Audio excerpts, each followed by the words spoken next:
The wild here doesn't whisper, it roars. Glaciers crack like thunder.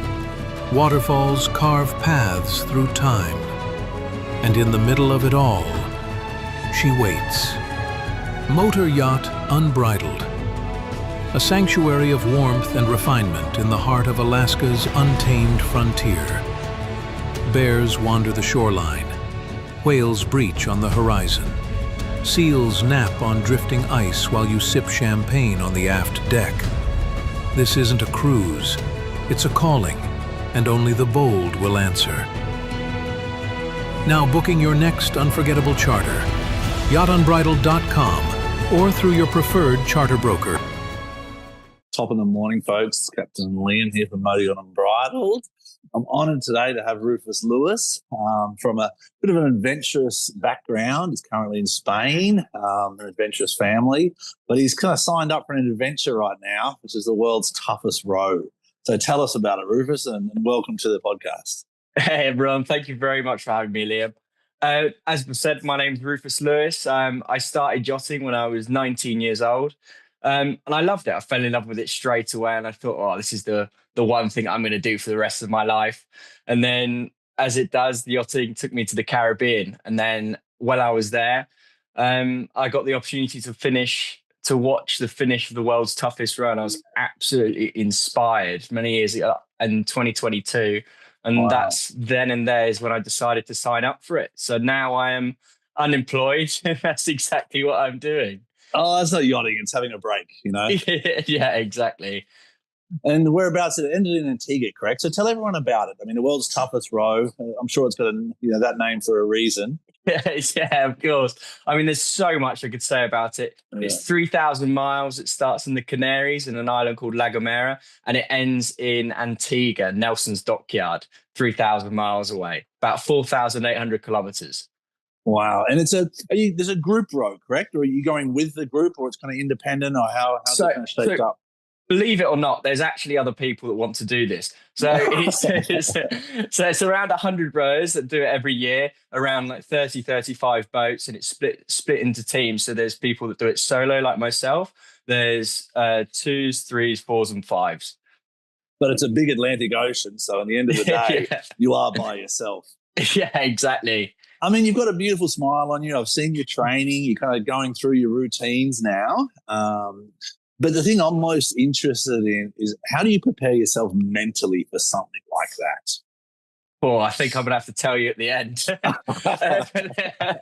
But there's loads of ways. I've currently got a coach, an online coach, which is incredible. Fantastic. But I think it's just mentally preparing. I don't think you can prepare yourself for quite the situations that I'm going to come across and put myself in. But I'm definitely going to try my hardest too.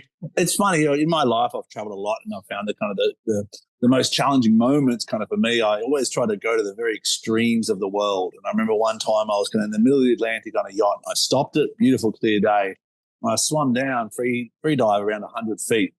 And that was kind of the most loneliest I felt in the world. And I looked around, you know what I mean? So you're definitely going mid-Atlantic. So how many days? What's the estimate? And what can you take on the boat? Tell me the logistics. Well, as you know, weather's very unpredictable.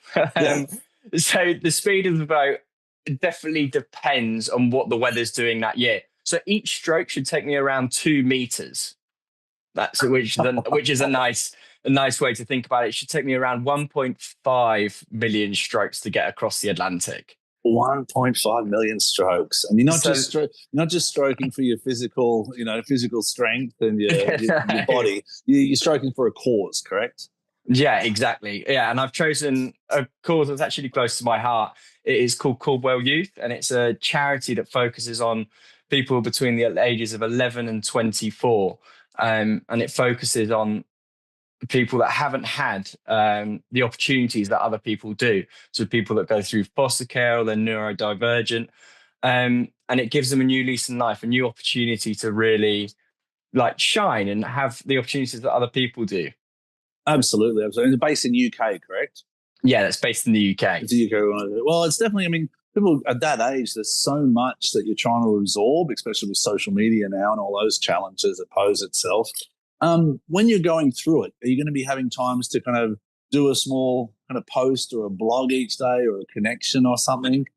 So the aim of the game is to get from La Gomera to Antigua as fast as I can.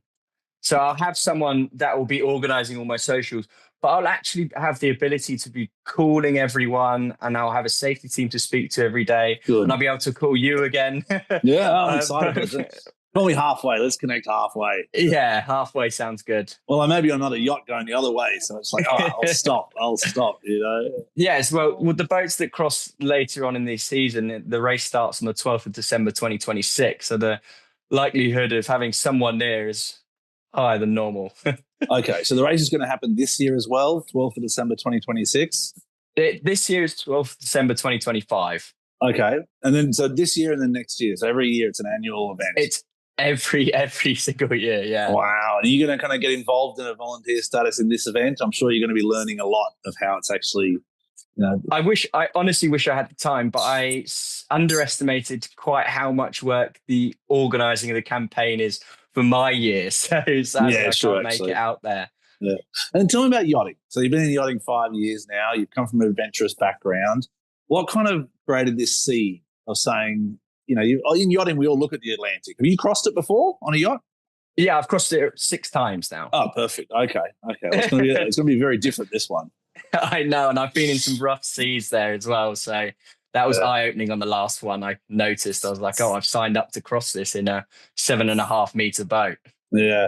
There's not really, in terms of course, there's not much you can really control, I guess. You'll be steering. Is there an autopilot on it? I mean, it's solar powers. It's solar powered and there's an autopilot, and hopefully that tries to keep me on course unless it fails. Yeah, but then if you don't mind me saying, shift wise, do you do like an hour on, hour off, or what's the kind of, how does it logistically work? I couldn't actually tell you. I've never actually rowed. That's even more challenging. So hopefully getting on a rowing boat very soon, but by the sounds of it and everything that I've read, because I'm solo, I'll be rowing when the weather's with me. Yeah. So I'll be rowing. Hopefully. Yeah, exactly. I'll be rowing as much as I possibly can. So it'll probably be, if I have it my way, of course, but the weather normally dictates what I do and what I don't do, but I'll be rowing around 16 hours a day. 16? How many days? Oh, tough to say, but 40 to 60, hopefully. 40 to 60. Okay. Well, just don't remember the old the hare and the turtle story. The hare and the turtle. So, number one, get there safely. You got a family, and a lot of people are going to be looking at you and they're looking up to you. So take your time, be patient as always. Make sure you have the first aid. Yeah, I'm hoping it goes well. Yeah, exactly. And what's your yachting journey? What's that like? I mean, right now you're saying you're off looking for work, or what are you kind of looking for? So let's tell the audience kind of a bit more about you. So we can find your boat with a rowing machine on it. That's the dream. I had a job recently. I had a job until April. I was on a popular boat called Motor Yacht Titania. It was a heavy charter boat. I was on there for 3 years and I absolutely loved every minute of it. Congratulations. Thank you very much. But then I realized, I was like, I can't actually train enough.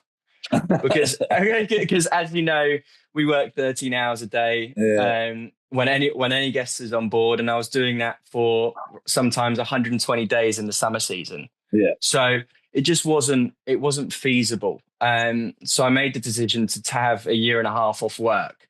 Oh. So so you have the time. You definitely have the time now. No. Yeah, exactly. I took the time off work to be able to train and put on some weight, because you lose between 8 and 12 kilos in this row. And I only weighed 74 kilos before I started training. So you've got to bulk up to lose. Yeah, exactly. I've got to bulk up. Oh, fantastic. And the vessels themselves, are they carbon fiber? Yeah, they are carbon fiber. They're nice and light until you put everything in it. Yeah, but still that makes it more buoyant though, I guess, doesn't it? Yeah, exactly. And they're self-righting as well. So when they don't say if, they say when they capsize, they will flip themselves back over. Well, with potentially 40-foot waves and different things, I mean, it's got its challenges. I mean, you'll definitely see marine life. You'll see different expeditions, but you're going to be obviously rowing. You'll be facing backwards, correct?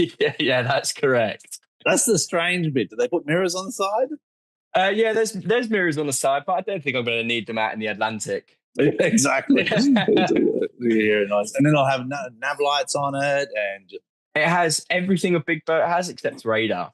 okay, AIS. AIS, yeah, Oh, everything. fantastic, and a little radio, I'm sure as well. Yeah, I'll have a little radio, of course, a VHF. I'll have all my AIS. I'll have a life raft as well, Fantastic. emergency water, the food. So I'll be consuming hopefully around 8,000 to 10,000 calories a day. So the food that I'll be taking with me is a dehydrated rations, similar to what the military have. Yeah. So it's just jam packed full of goodness. And do they restock you or reprovision you? They must. No, so I take everything with me. Off the dock, and that's it. Yeah, it's unsupported. So no one can help you. That's the hence the world's toughest. I mean, you've got all the equipment, but no one is going to pull that row for you, are they? No, exactly. That's your mind and your body. Yeah. And what's your kind of inspiration to people out there? You know, what kind of gives you the motivation to do something like this? I mean, you mentioned you've got a cause, but there's something deeper. I always used to do charity events. And when I joined yachting, I was 19 and I wasn't sure what I wanted to do. And that's when the charity events stopped. So I used to run like 30 kilometers for charity, used to do a marathon for charity, dressed up in like a bunny suit and things like that. And I used to absolutely love that and thrive off that. And then as soon as I started yachting, my life took a little turn and I wasn't focused on it. Yeah. And then when I had this opportunity to see these people finish, I watched Mike Bates in 2022 finish. He's a rower and I couldn't believe it. And then I was like, this is a great way. In yachting, you have a break between being boats and then you need to go get your tickets, which is do all your exams. And then I just wanted to fill something between that gap, but to see if I really wanted to carry on with yachting. So I think I do. We'll see how it goes, you know. But I'd definitely like to do this for so you were bosun on Titania, correct? Yeah, that's and correct. Now you're working towards your Officer of the Watch certificates. Yes, after this row's done. After the row's done. Well, you definitely do you get any sea miles out of this? I mean, you've probably got enough anyway. I don't need any.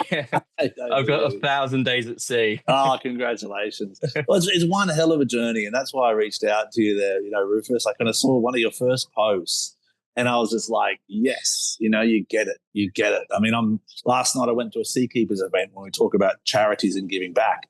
And it was kind of an accolade to Jimmy Buffett, the late Jimmy Buffett, but it was what it kind of gave me is that there's so many people out there that have a passion for things, and if you can combine that passion with something, for me, it's diving with sharks, and I love that. But we align with Seakeepers, and we tag for sharks now in Costa Rica, similar to kind of a charity work with a company called Mission Tiburon. And that kind of, it gives you so much back. I don't know if that makes any sense. It's kind of the more you give, the more you get back. Yeah, and then the thing that drew me so much to ocean rowing, of course, I've worked on the sea. I've seen how rough seas can go, and it hasn't scared me, but the thing that really gripped me to do it is that in the last 6 years, through all these ocean rowing events, they've raised 16 million euros for charities. Wow. 16 million euros for charity, which is just mind-boggling and so incredible. And I think that is the most impressive statistic out of all these 800 toilet paper you need for the row and things like that. That takes it out the park. That's the number, isn't it? Excellent. Well, it's definitely exciting. We're going to follow you. Make sure how can people get a hold of you? How can they follow you? I've got Instagram. I've got at rufus.rose, and then my website is rufusrose.com. Rufusrose.com. I'm also on TikTok, but everything will take you through the website, will take you to the other socials. Okay, so you've done triathlons. I've heard about 32 kilometers in a bunny suit. I haven't seen it, so we're going to have to see some recaps of that. Oh, yeah. But tell us just finally about your training program, because like any marathon, you've got to lead up to it. You can't just, you know what I mean? You can't just start running 16 hours a day. So you do like 1 hour, then 1.5, and next week you keep adding, and then core workout. What's your kind of plan? Have you come up with a strategy yet, or? So, do you know, I would actually, I've got to be completely honest with you, I would have not the faintest clue where to start. I'd probably just go to the gym. I'd get on the rower. Like you said, I'd do an hour. Then the next day I'd do an hour and 10, and then I'd build up from there. But luckily enough, I've got an ocean rowing coach. and he's rowed the Fantastic. Atlantic, and he's trained so many teams. So honestly, the ball's in his court, and kudos to him, because without him, I'd be completely lost. Oh, that's even better. That's perfect. You're like, tell me what to do, coach. Yeah, exactly. Tell me what to do. I'm not doing it right. It's on me. It's on me. Yeah. Well, great to connect. I really appreciate it. It's Fort Lauderdale Boat Show at the moment.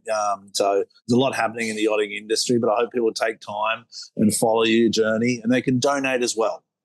Yeah, that's correct. All on the website. All on the website. So I'll put the link below. But Rufus, thank you very much for your time. I really feel blessed. It's for a good cause. It's for yourself and your family, and everyone's going to follow the journey along with you. And most of all, at the end of it, really kind of look forward to you back into the yachting sector. I think you're a great person. I look forward to working with you some way, shape or form, and we'll continue to grow together.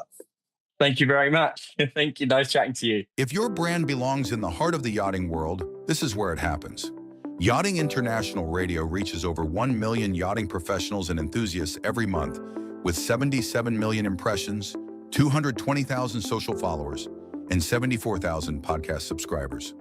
Our hosts are insiders, crew, captains, CEOs, trusted voices shaping the industry. This is targeted, high-impact advertising in a luxury niche.